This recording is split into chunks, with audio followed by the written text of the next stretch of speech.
Lorsque Yana, une jolie Ukrainienne, débarque aux États-Unis, elle rêve de s'y marier et d'y fonder une famille. En rencontrant Blake, un riche héritier, elle pense que son rêve devient réalité. Malheureusement, le rêve va se transformer en véritable cauchemar. Bonjour à tous, j'espère que vous allez bien. Je suis ravie de vous retrouver pour une nouvelle vidéo. L'affaire d'aujourd'hui va nous plonger dans les profondeurs les plus sombres de l'âme humaine, une affaire particulièrement choquante. Donc, sans plus attendre, je vous propose de découvrir ensemble tous les détails de cette triste affaire. Mais avant que l'on débute cette affaire, je voudrais remercier le sponsor de cette vidéo, CyberGhost VPN. Personnellement, j'utilise CyberGhost VPN depuis maintenant 3 ans et je peux vous dire que je fais partie des 38 millions d'utilisateurs satisfaits. C'est le leader mondial. Ils ont une très bonne réputation avec une excellente note sur Trustpilot.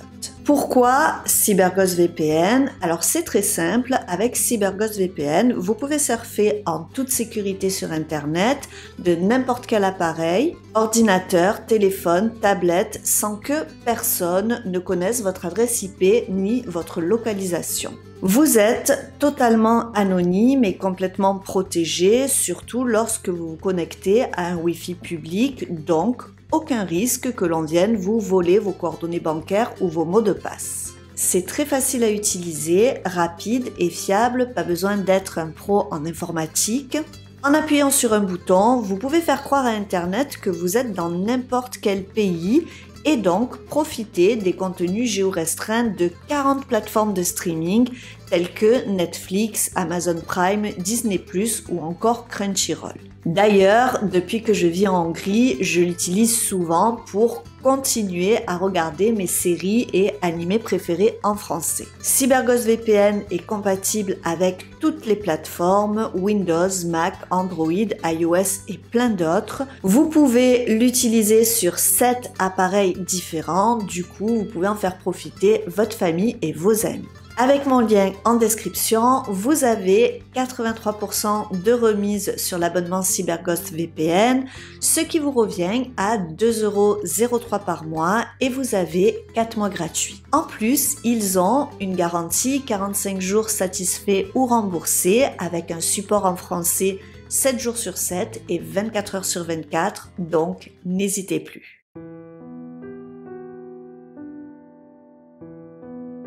Blake Leibel est né le 8 mai 1981 à Toronto, au Canada, dans une famille très riche et influente. Lui et son frère Cody, d'un an son aîné, sont élevés tous deux dans un environnement hyper privilégié. Leur père, Lorne Leibel, est un magnat de l'immobilier et un sportif accompli, ayant pris la relève de son propre père, Stanley Leibel, tant dans le domaine de l'immobilier que du sport. Stanley, le grand-père de Blake et Cody, était un navigateur de renom qui a représenté le Canada lors des Jeux Olympiques en 1968 et dans divers championnats du monde. Il est également devenu l'un des plus riches promoteurs immobiliers du Canada, ayant vendu des centaines de maisons à Toronto. Lorsque son fils, Lorne, a pris la relève, il a rapidement fait croître et fructifier l'empire familial. La mère de Blake et Cody, Eleanor, est elle aussi une riche héritière.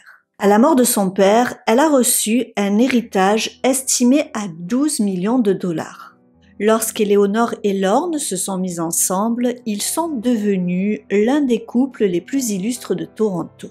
Avec des parents aussi riches, Blake et Cody n'ont jamais manqué de rien. Malheureusement, leur père, Lorne, au-delà de sa success story, fait partie des personnalités les plus sulfureuses de la ville. L'homme, considéré comme étant le plus grand constructeur et promoteur immobilier du Canada, a également une face bien sombre. Séducteur invétéré, il est infidèle et a été impliqué dans plusieurs scandales concernant les drogues et les prostituées, bien qu'il ait toujours tout nié avec véhémence. Pour la petite anecdote, l'une de ses ex a voulu faire une biographie de lui, La vie secrète de Lorne Leibel, dans lequel elle révèle certains de ses travers.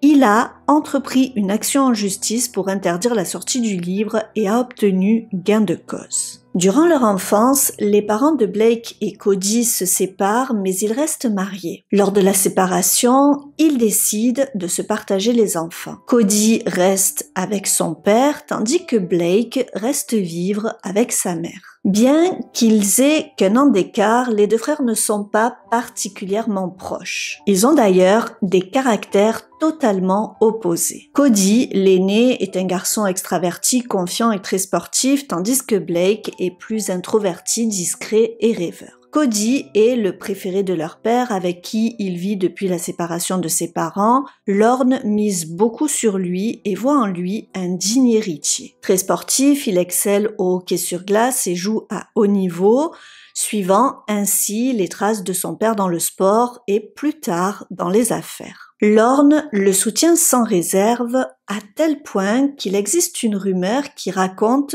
qu'il aurait acheté une maison à son entraîneur de hockey pour s'assurer que son fils ait une place en équipe première. Blake, de son côté, vit avec sa mère et se caractérise par sa nature introvertie. Plutôt geek, il a la fibre artistique et aime passer des heures à dessiner, lire des comics ou jouer aux jeux vidéo. Contrairement à son frère, il n'est pas très porté sur le sport. Se sentant rejeté et exclu par son père, Blake souffre de cette situation. Malgré ses efforts pour l'impressionner et attirer son attention dans l'espoir de gagner son amour, il reste dans l'ombre de Cody, clairement le fils préféré de Lorne. Heureusement, il bénéficie du soutien constant de sa mère avec qui il entretient une relation très proche, ce qui fait de lui en quelque sorte le fils à maman, tandis que Cody est perçu comme le digne successeur de Lorne. Après avoir mis fin à sa carrière sportive et s'être illustré dans les affaires aux côtés de son père au Canada,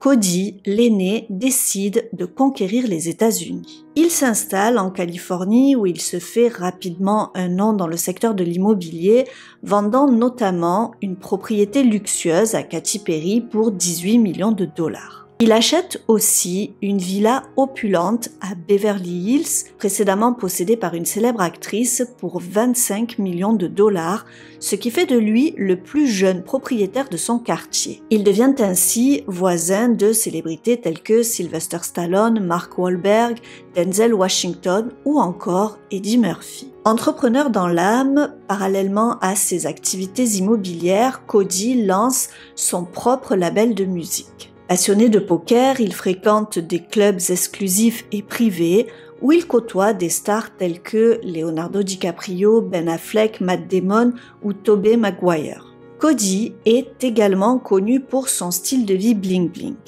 Il aime afficher sa réussite et sa richesse, roule dans des voitures de luxe et participe activement à la vie mondaine. De son côté, Blake, toujours au Canada, observe d'un œil envieux le mode de vie et la réussite de son frère. Pendant que Cody multiplie les conquêtes et côtoie les stars, il n'a toujours pas terminé ses études. Il a hâte de terminer ses études pour tenter lui aussi l'aventure aux États-Unis.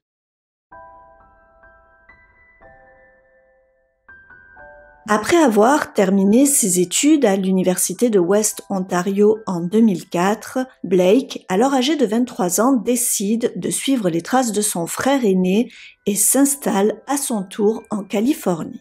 Arrivé à Los Angeles avec ses 2 meilleurs amis, eux aussi héritiers, Blake rêve de devenir un grand réalisateur. Décrit par ses amis comme étant hyper intelligent, il est passionné par la science-fiction, la psychologie et les affaires de meurtre, il déborde d'idées. Grâce à son nom et son héritage financier, le jeune homme réussit rapidement à se constituer un réseau influent. Avec ses 2 meilleurs amis, il fonde une maison d'édition. Bien que plein d'idées, Blake a du mal à concrétiser ses projets et à les mener à terme.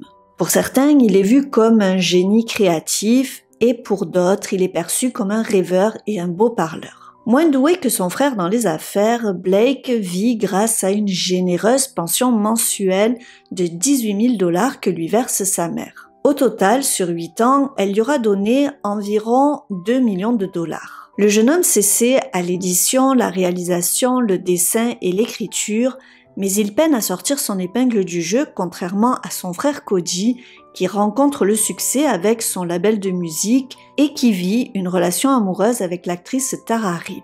Après avoir multiplié les rencontres et les histoires sans lendemain 2 ans après son arrivée en Californie en 2006, il rencontre Amanda Brown, un mannequin qui sort d'une relation éprouvante. Elle était précédemment en couple avec un gestionnaire de fonds spéculatifs qui a été reconnu coupable d'avoir organisé une fraude de type pyramide de Ponzi et condamné à la prison où il décédera mystérieusement en 2010 à l'âge de 48 ans. Amanda, cherchant un soutien après cette rupture, voit en Blake une sorte de bouée de secours. Amanda et Blake sont très différents. Elle est une fêtarde extravertie, habituée aux soirées hollywoodiennes, tandis que Blake est introverti, préférant passer ses soirées entre amis, à fumer ou à jouer aux jeux vidéo. Il n'est pas très mondain et il n'est pas rare qu'Amanda assiste seule aux soirées. En 2009, Blake écrit et réalise un film comique intitulé Bald,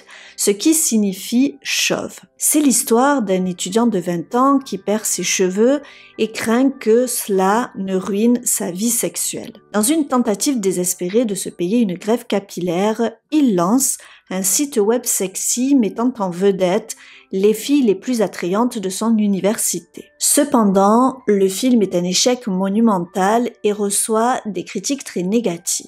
Suite à cette désillusion dans le domaine cinématographique, Blake se tourne vers la production de bandes dessinées. Passionné de dessin, il publie une série de BD qui, malheureusement, ne rencontre pas davantage de succès. Malgré ses rêves de devenir un dessinateur de bandes dessinées réputé, ses efforts sont entravés par son manque de reconnaissance dans le milieu. Il utilise alors son argent, du moins celui de sa mère, pour essayer de s'acheter une image de créateur cool et avant-gardiste, dépensant sans compter pour parvenir à ses fins. En 2010, il se rapproche de plusieurs écrivains et dessinateurs et publie Syndrome, un roman graphique ayant pour couverture un visage de poupée dont le crâne scalpé laisse apparaître un cerveau. Ce dessin glauque aura, vous le verrez, une importance particulière par la suite.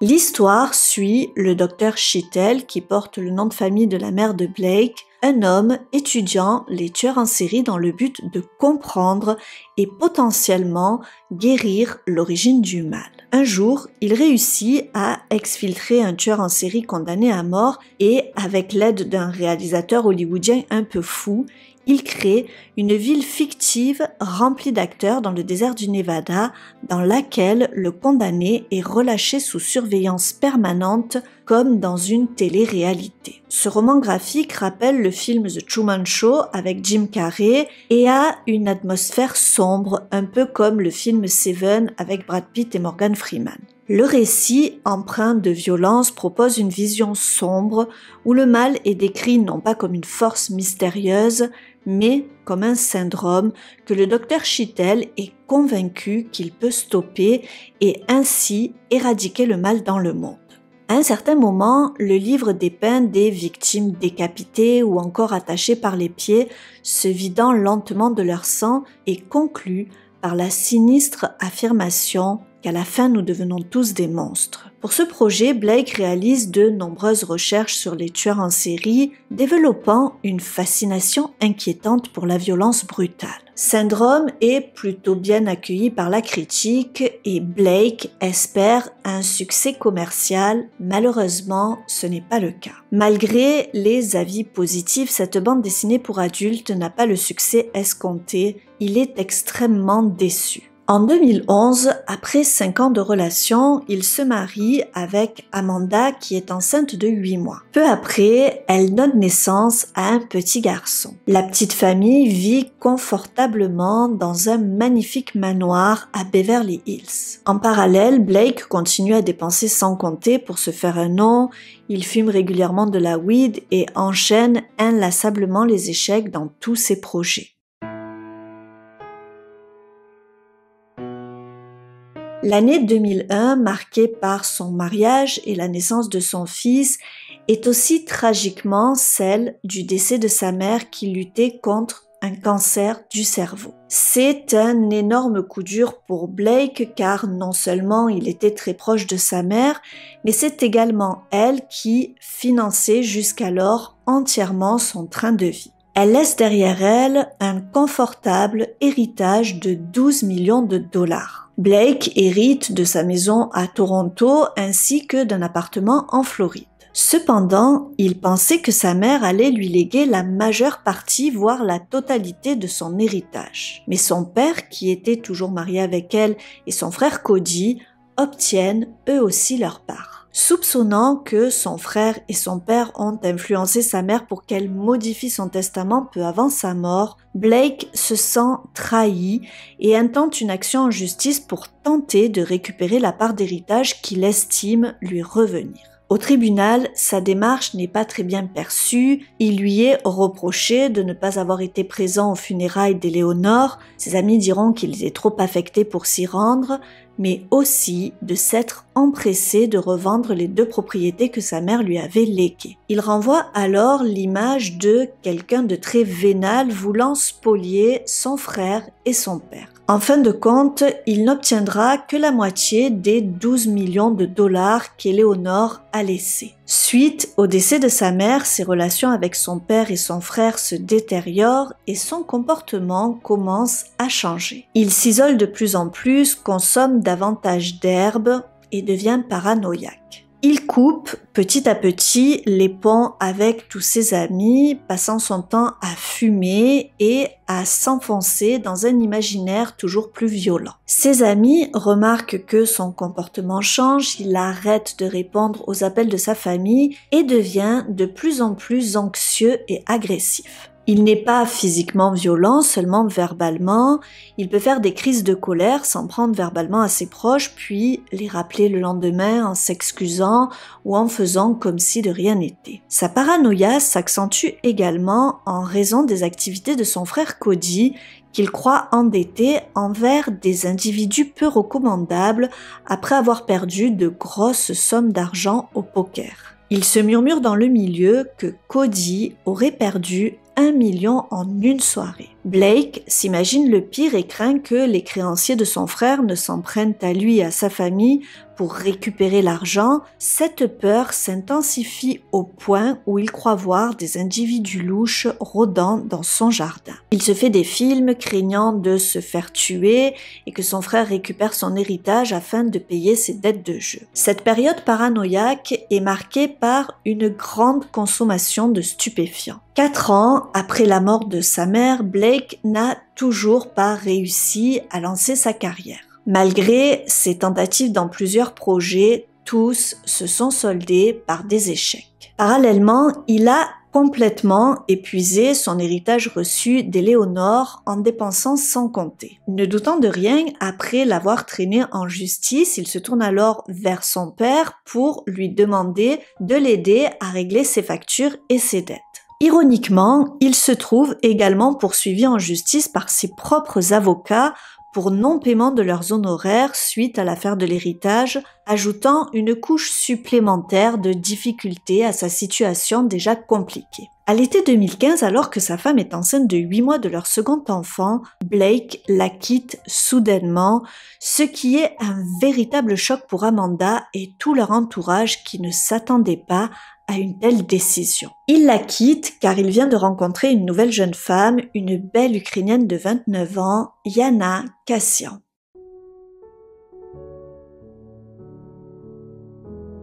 Yana Kassian est une Ukrainienne née le 27 janvier 1986 en Estonie où son père travaillait dans la marine. Pendant son enfance, sa famille déménage en Ukraine où elle grandit. Ambitieuse et travailleuse, Yana poursuit des études de droit et rêve de devenir avocate. Cependant, animée par le rêve de vivre en Amérique, elle quitte l'Ukraine à 28 ans pour s'installer à Los Angeles en 2014. Parlant couramment russe et anglais, elle travaille comme traductrice et arrondit ses fins de mois en posant pour quelques photos. Selon les amis de Blake, Yana vendait aussi occasionnellement ses charmes et c'est ainsi qu'elle l'aurait rencontré. Certains ont témoigné avoir trouvé des photos d'elle sur un site d'escorte. Lorsqu'il la rencontre, Blake tombe sous le charme de la belle Ukrainienne et qu'importe le fait que sa femme soit enceinte de 8 mois de leur deuxième enfant, une petite fille, il quitte tout pour la jeune femme. Dès le départ, il ne lui cache pas l'existence d'Amanda, mais il lui présente les choses sous un angle un peu différent de la réalité. Il lui dit que tout est fini avec elle, alors qu'elle est, je le rappelle, enceinte, et qu'ils sont sur le point de divorcer. Yana, de son côté, est très claire, elle ne veut pas être la maîtresse d'un homme marié. Blake, à 34 ans, quitte donc Amanda en juillet 2015 pour partir s'installer avec Yana dans un appartement qu'il achète pour l'occasion. Pour la jeune femme, c'est un début d'histoire idyllique. Elle a l'impression de vivre le rêve américain, au bras d'un riche héritier, elle fréquente les meilleurs restaurants, fait de somptueux voyages. Blake la gâte beaucoup, lui offrant même une belle Mercedes. Alors qu'Amanda, son ex-femme, accouche seule d'une petite fille le mois suivant, Yana découvre à son tour qu'elle est enceinte. Elle est sur un petit nuage, en couple avec un homme riche qui dit l'aimer, elle est sur le point de réaliser l'un de ses plus grands rêves, fonder une famille et vivre et élever ses enfants aux États-Unis. Amanda, résidant toujours dans leur luxueux manoir de Beverly Hills, peine à se remettre de sa séparation soudaine avec Blake qu'elle n'avait pas anticipé. Le choc est d'autant plus grand lorsqu'elle découvre l'existence de la jeune Ukrainienne. Un jour, elle aperçoit son mari dans la rue marchant main dans la main avec Yana. La situation empire pour Amanda lorsqu'elle apprend que la jeune femme de 29 ans est enceinte. Pour elle, comme pour les amis de Blake, ce dernier vit une sorte de crise de la trentaine. Il vient de quitter sa femme, a immédiatement mis une autre femme enceinte et a coupé les ponts avec tous ses amis. Du côté de Yana, après un début de relation passionnée, la réalité de la personnalité et du mode de vie de Blake commence à transparaître. Elle découvre ses habitudes de consommation de marijuana et de champignons hallucinogènes, loin de l'image du prince charmant qu'elle avait espéré pour le père de ses futurs enfants. Malgré ces déconvenues, elle pèse le pour et le contre et juge que sa vie aux États-Unis reste nettement préférable à celle qu'elle menait en Ukraine. Elle décide donc de s'accommoder autant que possible des comportements de Blake. Ce qu'elle ignore, c'est qu'alors qu'elle est enceinte de 4 mois, Blake entreprend parallèlement une liaison avec une autre jeune femme, une certaine Constance.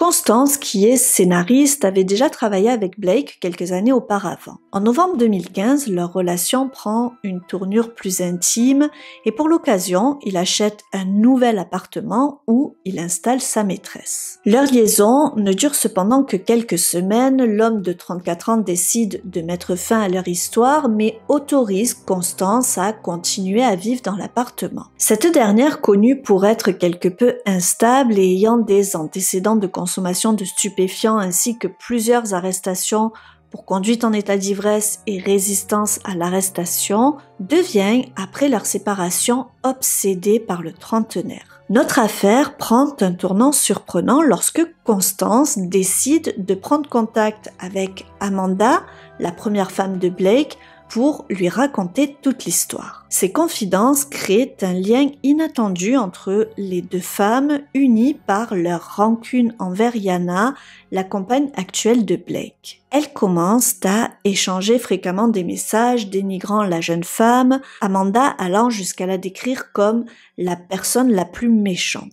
Ces échanges marquent une alliance peu commune entre Amanda et Constance, fondée sur leur animosité partagée envers Yana, qui reste complètement ignorante de cette coalition. En avril 2016, peu avant l'accouchement de Yana, Blake et elle s'offrent quelques jours de vacances à Hawaï. Constance, rongée par la jalousie et son obsession pour Blake, décide de passer à l'action en engageant un détective privé pour les espionner durant leur séjour. Elle souhaite être tenue au courant de tous leurs faits et gestes. Elle maintient régulièrement Amanda informée des développements. La mère, désormais célibataire, toujours profondément affectée par la tournure des événements, devient réceptive aux différentes mises à jour de Constance, bien que les méthodes de cette dernière soient extrêmes. Un jour, dans un élan de colère, Constance envoie à Amanda un message particulièrement virulent « Je veux que cette pute soit déportée ». Tandis que les complots et la jalousie se multiplient en coulisses, Yana, ignorante des manigances autour d'elle, vit les derniers moments de sa grossesse dans une relative tranquillité. Pour soutenir sa fille durant cette période importante, Olga, sa mère qui vit en Ukraine, décide de venir aux États-Unis. Elle s'installe dans un petit appartement proche de celui du couple et financé par Blake, ce qui lui permet d'être à proximité immédiate pour l'accouchement et les premiers instants de sa petite fille. Extérieurement, Blake et Yana semblent former un couple heureux et épanoui. Blake, en particulier, montre beaucoup d'attention et de tendresse envers Yana, laissant à sa belle-mère l'impression qu'il est un partenaire et un futur père aimant et investi. Le 3 mai 2016, Yana accouche d'une petite fille que le couple décide de prénommer Diana. Après la naissance de la petite fille, Blake manifeste des comportements de plus en plus étranges et inquiétants. Il semble complètement ignorer sa fille, vivant dans une maison aux volets constamment fermés, et pousse la climatisation à l'extrême, y compris dans la chambre du bébé. Les conflits au sein du couple deviennent fréquents et Blake aggrave la situation en consommant des joints à proximité de sa fille. Yana, inquiète pour la santé de Diana, confronte son compagnon à ce sujet et lui demande d'arrêter la climatisation. Sa réponse est brutale. Il lui suggère de partir chez sa mère si elle n'est pas contente. Yana le prend au mot et s'éloigne pour quelques nuits, mais lorsqu'elle revient dans l'espoir de réconcilier les choses, Blake impose une nouvelle condition. Il exige que Yana laisse leur petite fille Diana avec sa grand-mère et qu'elle vienne revivre avec lui. Malgré l'absurdité de la situation, Yana, craignant de perdre Blake, accepte de laisser sa fille chez sa mère pour tenter de sauver leur relation. Cependant, les choses ne s'améliorent pas. Alors qu'elle n'est pas encore remise de sa césarienne, il exige des relations sexuelles plusieurs fois par jour et la menace d'aller voir ailleurs si elle ne répond pas à ses sollicitations. Malgré les premières bonnes impressions, Olga sent bien que quelque chose ne va pas dans cette relation. Elle supplie sa fille de le quitter, mais elle ne l'écoute pas. De son côté, Constance, l'ancienne maîtresse de Blake, toujours en proie à la rage et animée par un désir de vengeance, décide de passer à l'action de manière plus radicale. Elle se rend à la police et accuse Blake de l'avoir agressée sexuellement au début de leur relation et de lui avoir transmis une IST. Ces accusations graves mènent à l'arrestation de Blake le 20 mai 2016, seulement 15 jours après la naissance de sa fille Diana. En détention, il contacte Yana en lui expliquant la situation et lui demande de prévenir son ex-femme Amanda afin qu'elle l'aide à sortir de prison en payant une caution de $100 000. La jeune femme, sous le choc, prévient Amanda pour qu'elle paye la caution, mais c'est ainsi qu'elle découvre toute la vérité. Elle apprend qu'alors qu'elle était enceinte, Blake l'a trompée, c'est la goutte d'eau qui fait déborder le vase. Après la libération de Blake, Yana décide de mettre fin à leur relation. À sa sortie, elle récupère ses affaires et part rejoindre sa mère et sa fille dans leur appartement. Les poursuites contre Blake sont abandonnées, mais le mal est fait, Constance a réussi son coup, Yana l'a quitté.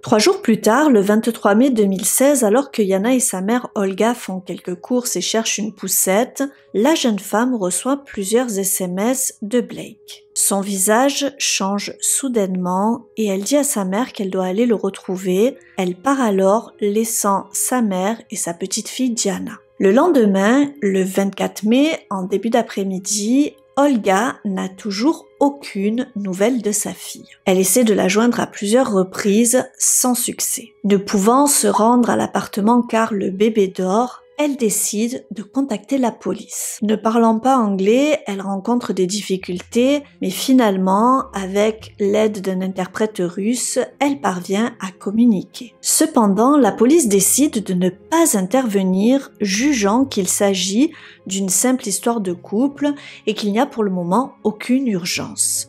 Le 25 mai, toujours sans nouvelles, Olga, inquiète, décide de confier sa petite fille à une amie et prend un taxi pour se rendre chez Blake. Arrivée au domicile de son beau-fils, elle se trouve devant une résidence fermée. Elle sonne plusieurs fois, mais sans réponse. En faisant le tour de la propriété, elle trouve une fenêtre de l'appartement de Blake ouverte et appelle Yana en criant. À ce moment-là, elle voit Blake apparaître et refermer la fenêtre sans lui adresser un mot. Un résident de l'immeuble permet à Olga de pénétrer dans la propriété.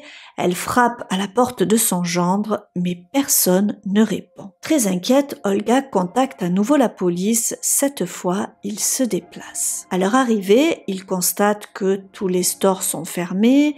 Ils sonnent plusieurs fois à la porte sans réponse et n'entendent aucun bruit venant de l'appartement. Ils laissent un message sur la boîte vocale de Blake et expliquent à Olga qu'ils ne peuvent rien faire de plus avant de repartir. Olga est dévastée, elle est certaine que sa fille se trouve dans l'appartement et qu'il se passe quelque chose d'anormal. Jamais Yana n'aurait abandonné sa fille sans demander ni prendre aucune nouvelle. Elle les supplie de défoncer la porte, mais pour la police, à ce stade-là, il n'y a aucune raison de le faire. En colère et totalement démunie, Olga n'a pas d'autre choix que de rentrer retrouver sa petite fille. Le lendemain, le 26 mai, la mère de Yana est toujours sans nouvelles de sa fille. Elle est terriblement inquiète, elle sent que quelque chose de grave est arrivé. Le silence de sa fille est anormal. Elle lui envoie plusieurs messages disant « Réponds-moi,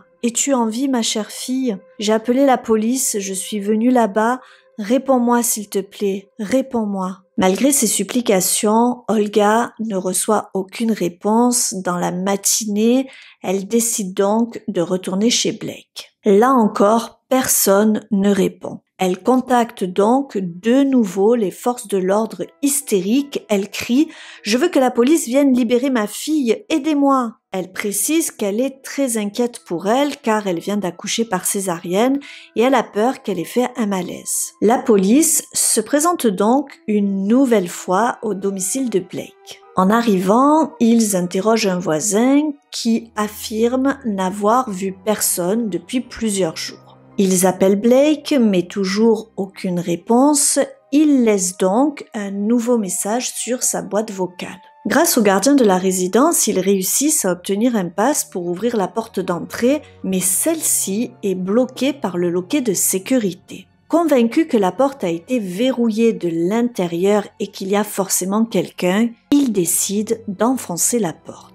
Lorsqu'ils pénètrent dans l'appartement, il fait relativement sombre, tous les stores sont fermés. Dans un premier temps, ils font le tour du salon, de la salle à manger, de la cuisine et du balcon, mais il semble n'y avoir personne. Puis, ils se rendent compte que la porte menant au couloir des chambres est verrouillée et barricadée. Ils la forcent. Dans la chambre d'amis, ils trouvent des traces de sang sur la tête de lit, il n'y a plus de matelas et ils constatent des traces de lutte. Toujours sans réponse de Blake, il n'y a aucun mouvement, aucun bruit. Sur leur garde, ils se rendent à la chambre principale, mais celle-ci est fermée à clé. Ils essaient de la forcer, mais un matelas barricade la porte, sans doute celui manquant dans la chambre précédente. Alors qu'ils tentent d'entrer, ils entendent la voix d'un homme, c'est Blake. Ils lui demandent de sortir, mais il refuse, disant avoir peur de se faire abattre. Les policiers tentent de le rassurer en lui disant qu'ils ne vont pas lui faire du mal. Ils s'inquiètent seulement pour sa petite amie, ils veulent s'assurer qu'elle va bien. Blake leur répond qu'elle va bien, qu'elle n'est pas là, elle se trouve actuellement à l'hôpital et il leur donne même le numéro d'une chambre. Il précise que son père sera bientôt là et qu'il n'a pas l'intention de sortir de la chambre. En réalité, à la place de son père, il a contacté un ami à lui, un comptable qui est un peu comme son mentor. Il lui a demandé de venir de toute urgence à l'appartement. Stephen Green prend tout de suite la mesure de la gravité de la situation. Depuis plus d'un mois, Blake avait coupé tout contact avec lui, il avait essayé de le joindre plusieurs fois. Il lui avait envoyé de nombreux emails et des messages vocaux, mais jusqu'à ce jour, il n'avait reçu aucune réponse. Il lui avait même laissé un message vocal en lui disant qu'il s'inquiétait pour lui, qu'il l'aimait et que quoi qu'il se passe, il serait toujours là pour lui. Lorsqu'il arrive, il est accueilli par les policiers et parle à son ami à travers la porte pour tenter de le convaincre de sortir. Après de longues minutes de négociation, il réussit enfin à le convaincre de sortir. Il ouvre la porte et se présente devant les policiers en caleçon.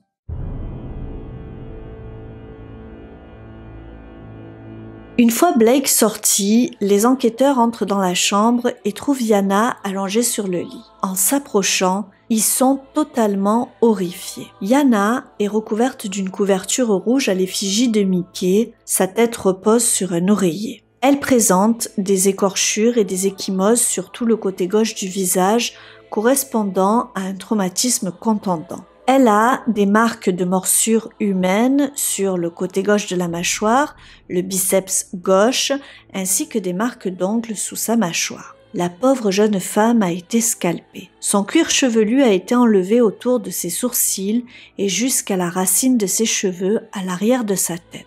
Une partie de la peau de son visage a également été arrachée, laissant apparaître son crâne. La nouvelle maman a également de nombreuses coupures sur tout le visage et il lui manque une oreille. Face à cette horreur, les policiers sont en état de choc. Une équipe médicale est immédiatement appelée sur place. Malheureusement, il est trop tard. La pauvre Yana n'est déjà plus de ce monde. Elle est déclarée morte le 26 mai 2016 à 22h. À côté de son corps, il y a un deuxième oreiller avec une empreinte comme si quelqu'un s'était allongé à côté d'elle, sans doute Blake. Des taches de sang, de la chair humaine et une partie d'un sourcil ont été retrouvées derrière le lit. Il découvre aussi une touffe de cheveux et un rasoir taché de sang dans la poubelle. Dans la salle de bain de la chambre principale, de l'eau coule toujours dans la baignoire. Ils y trouvent des taches de sang, des cheveux ainsi qu'un couteau. Une analyse minutieuse a permis de mettre en évidence du sang, des cheveux et des produits de nettoyage dans les tuyaux d'évacuation. De toute évidence, quelqu'un avait essayé de nettoyer. Les enquêteurs se rendent ensuite compte qu'il y a un vide ordures sur le palier de l'appartement. Ils vont donc voir dans le local à ordures et ils retrouvent 11 sacs poubelles avec des draps, des vêtements, des serviettes tachées de sang ainsi qu'un couvre-lit avec une empreinte de main bien particulière.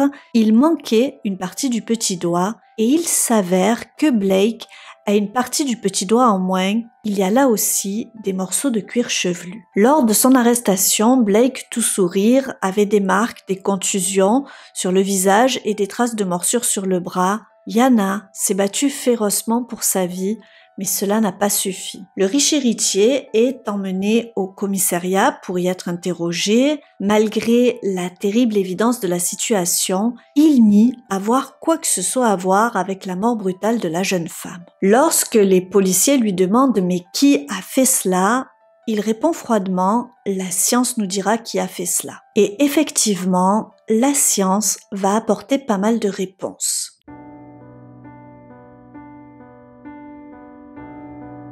L'analyse de l'appartement avec du luminol a révélé une grande quantité de sang dans la chambre principale, dans la salle de bain et dans la chambre d'amis. De plus, l'ADN de Yana a été retrouvé sur le corps de Blake ainsi que sous ses ongles.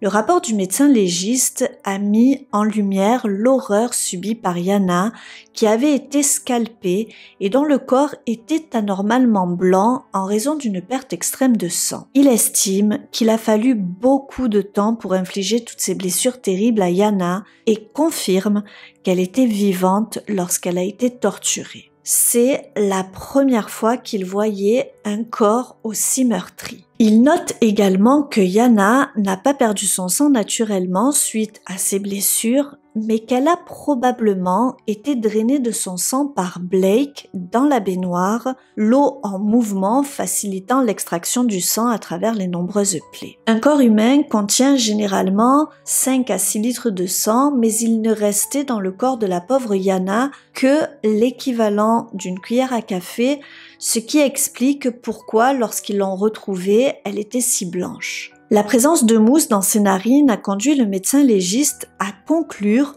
que Yana avait été immergée dans l'eau pendant un long moment, son corps ayant ensuite été lavé et placé sur un drap propre. La cause du décès a été déterminée comme étant une exsanguination, indiquant qu'elle était vivante lorsqu'elle a été vidée de son sang. Selon le médecin légiste, la mort de Yana a pris entre 6 et 8 heures. La nouvelle maman a vécu un véritable enfer. Blake a ensuite tenté d'effacer toute trace de son crime en nettoyant les murs, le plancher et en lavant la literie et les vêtements, en vain. Suite à son arrestation, il a été rapidement accusé de torture et de meurtre. C'est 2 ans plus tard, en juin 2018, que s'ouvre son procès. Il plaide non coupable. Pour le procureur, il pourrait sembler que Blake a tué Yana parce qu'elle l'avait quitté, mais il pense aussi qu'il a voulu réaliser le fantasme de reproduire une de ces scènes de son roman graphique Syndrome. Selon lui, cette BD fournit un plan du meurtre, en référence notamment aux 2 victimes suspendues par les pieds pour les vider de leur sang, et la couverture du livre montrant un crâne de poupée scalpé, laissant apparaître un cerveau. Le procureur souligne également qu'au-delà de l'horreur de ce crime, l'attitude de Blake lors de son arrestation a été décrite comme glaciale et décalée. En effet, lorsqu'ils l'ont emmené et photographié après son arrestation, il était tout sourire. Blake a été testé pour la drogue et n'était en réalité que très faiblement positif à la marijuana. Il était donc lucide et a agi en toute conscience. La folie meurtrière ne peut donc pas être expliquée par la prise de substances. Les enquêteurs ont également découvert qu'alors qu'il torturait Yana, il avait commandé à manger 2 fois, demandant que le livreur laisse la commande devant la porte sans sonner. Un psychiatre a évalué Blake et jugé qu'il était criminellement responsable car malgré l'horreur de son crime, il est évident qu'il discernait correctement le bien du mal. L'avocate de Blake centre sa défense sur le fait que l'histoire du roman graphique Syndrome n'a rien à voir avec le meurtre de Yana. Elle minimise son importance et son implication dans la conception de ce livre, arguant que Blake n'est absolument pas obsédé ni par le meurtre ni par les tueurs en série. Malheureusement, l'un des co-auteurs du livre, Robert Ryan, appelé à la barre par l'accusation, révèle que bien qu'il ait eu une totale liberté d'écriture, Blake leur avait donné des instructions précises pour raconter l'histoire d'un docteur obsédé par la réhabilitation des tueurs en série. Ryan ajoute que Blake avait fait énormément de recherches sur les tueurs en série ces dernières années et il imite à la barre son excitation en levant les bras au plafond lorsqu'un jour il avait partagé une idée qu'il trouvait géniale sur la manière dont une victime pourrait être pendue à l'envers pour être drainée de son sang. Le 26 juin 2018, après 3 heures de délibération, Blake a été condamné à la prison à perpétuité sans possibilité de libération conditionnelle. Il risquait la peine de mort, mais le procureur ne l'a pas demandé. Durant le procès, son frère, Cody, était présent chaque jour, mais son père n'est jamais venu. La petite Diana, désormais orpheline, vit avec sa grand-mère en Ukraine. Après le crime, personne de la famille de Blake ne l'a contacté, ne serait-ce que pour prendre de ses nouvelles. Olga a dû entreprendre une action en justice pour obtenir de l'argent. Blake a du coup été également condamné à payer 41,6 millions de dollars à la famille de Yana. À ce jour, ils n'ont toujours pas reçu le moindre centime.